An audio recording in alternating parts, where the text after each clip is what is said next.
Je vous remercie. Je voudrais d'abord vous dire notre compassion en tant qu'organe fêtier de la communauté, notre compassion à ce qui est arrivé à Bafoussam, où il y a eu 40 victimes. Donc nous avons présenté nos condoléances au chef de l'État et au peuple camerounais. Naturellement, le comité inter-État, c'est un organe technique qui prépare les réunions du Conseil des ministres qui aura lieu très prochainement. Le Conseil des ministres, le Conseil inter-État va d'abord se pencher sur le budget de la communauté. Le budget, c'est une prévision des recettes et des dépenses. C'est ce qui va commander les recettes et les dépenses de la communauté dans l'année 2020. Et le comité inter-État va se pencher sur un certain nombre de dossiers, les nominations, les agréments. Donc c'est un travail de technicien énorme. Et ces dossiers seront présentés au ministre pour décision. Le comité inter-État est un organe technique. Le Conseil des ministres est un organe délibérant. Après, nous aurons naturellement, si c'est possible, à la conférence des chefs d'État, qui est l'organe suprême. Donc nous sommes heureux que tous les représentants des États sont là. Ce sont des représentants des États. Ce sont les hauts cadres de nos États qui sont là. Ils ont les compétences nécessaires pour éplucher les dossiers et la commission et les démembrements de la commission se mettent à leur disposition pour leur donner les informations nécessaires à leur décision. Voilà.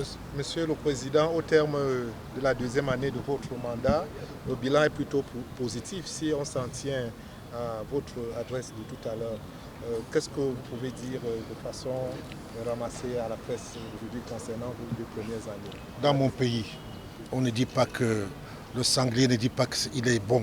C'est les gens qui le mangent qui disent qu'il est bon. Je n'ai pas la prétention de dire que mon bilan est positif. C'est les gens qui m'ont mis là qui doivent dire si le bilan est positif. Mais je constate cependant que quand nous sommes arrivés, il y avait d'abord une crise au niveau de la CEMAC. La CEMAC était en errance. Grâce à la haute sollicitude des chefs d'État et notamment du président de la Guinée équatoriale, nous avons pu trouver un siège, ce qui a permis de stabiliser la commission et de commencer à travailler. En plus, je constate également, nous étions en crise en 2016. Vous savez que les chefs d'État se sont réunis ici même à Yaoundé. Ils ont refusé la dévaluation du franc CFA. Ils ont accepté un ajustement réel. Tous les pays aujourd'hui sont pratiquement en programme avec le Fonds monétaire international. Le Congo vient de signer avec le Fonds monétaire international. Et la Guinée équatoriale, Dieu merci, va aussi signer avec la Guinée équatoriale. Parce qu'il ne faut pas l'oublier, l'ajustement est un ajustement régional. Parce que les chefs d'État ont voulu que ce soit une affaire régionale. Donc le fait que tous les pays soient en ajustement, ça permet d'avoir un accord régional. Donc de ce côté, je peux vous affirmer que tous les pays de l'Afrique centrale ont sorti la tête hors de l'eau. Nous avons la croissance et au rendez-vous. Naturellement, on se plaint de cette croissance parce qu'elle n'est pas encore suffisante pour amener qu'il y ait une meilleure résilience de nos économies. Parce qu'elle dépend encore essentiellement du pétrole. Nous voulons que la croissance soit plus inclusive. Nous voulons qu'avec le Fonds monétaire, c'est l'objet de notre séjour à Washington. Nous voulons qu'avec le Fonds monétaire, on passe de l'ajustement au développement.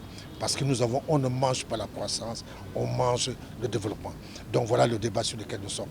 Donc il faut, dans les programmes de jeunes de génération, tenir compte des possibilités de développement, tenir compte en fait que la croissance soit plus inclusive pour que les États sortent définitivement la tête hors de l'eau. Naturellement, comme on dit, aide-toi, le ciel t'aidera. On veut que le Fonds monétaire, la Banque mondiale nous aide. Il faut que nous-mêmes nous fassions des efforts, qu'on améliore la gouvernance. Le rapport d'Oyin Business n'est pas très bon. Nous sommes les derniers de la bande. Donc qu'on fasse en sorte que l'intégration soit plus tenue. 3% de commerce intra-régional, ce n'est pas assez.